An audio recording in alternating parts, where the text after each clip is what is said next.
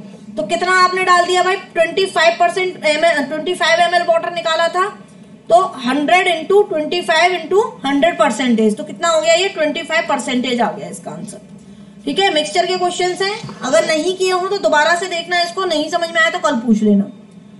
अब ये एक क्वेश्चन है, इसको आप खुद निकालेंगे, इसमें कुछ भी नहीं है, आपको इसमें स्पीड और टाइम और डिस्टेंस वाला कॉन्सेप्ट है जो मैंने परसों की क्लास में कराया था वही है, इसको आप सॉल्व करेंगे, इजी क्वेश्चन है, हो जाएगा, ठीक है। तो आज की क्लास यहीं खत्म करते हैं। अनअकैडमी पे 22 अगस्त से क्लासेस चल रही हैं, 400 फ्री लाइव क्लासेस चल रही हैं, अगर किसी को ज्वाइन करनी हो तो देख सकता है। अगर किसी को सुपरफास्ट रिवीजन करना हो न्यूज़पेपर का 2020 प्रीलिम्स के लिए तो वो अमन सर को फॉलो कर सकता है, फ्री लाइव क्लासेस चल रही है, इनकी भी 9 AM से और 10 PM पे एक क्लास होती है, दिन में 2 क्लास होती है, आप इनकी डाउनलोड कर सकते हो PDF भी। डेली T20 करके एक सीरीज चल रही है जिसमें टेस्ट सीरीज होती है, डेली करंट अफेयर्स की 7:30 बजे ये सीरीज होती है। अनअकैडमी प्लस पे अगर कोई सब्सक्रिप्शन लेना चाहता है यूपीएससी के लिए तो वो अमन सर को फॉलो करें। करंट अफेयर्स के लिए आप पूरा रिलाई कर सकते हो सर के ऊपर, क्योंकि सर क्या है डिफरेंट सोर्सेज से आपको कंसोलिडेट करके न्यूज आपको कराते हैं।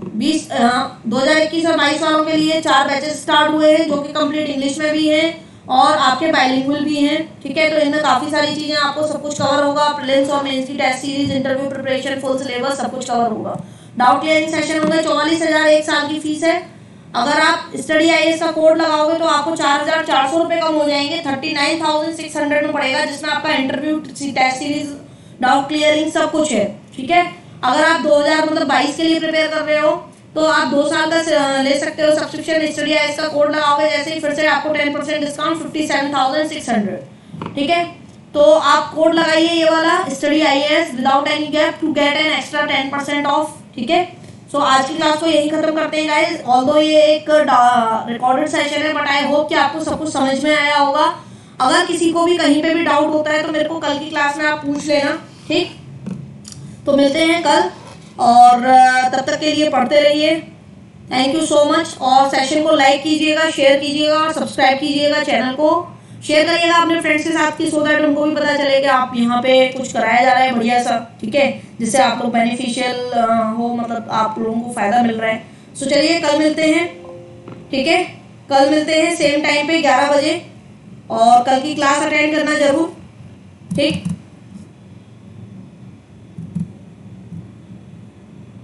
ठीक है गाइस, चलिए ओके, बाय बाय।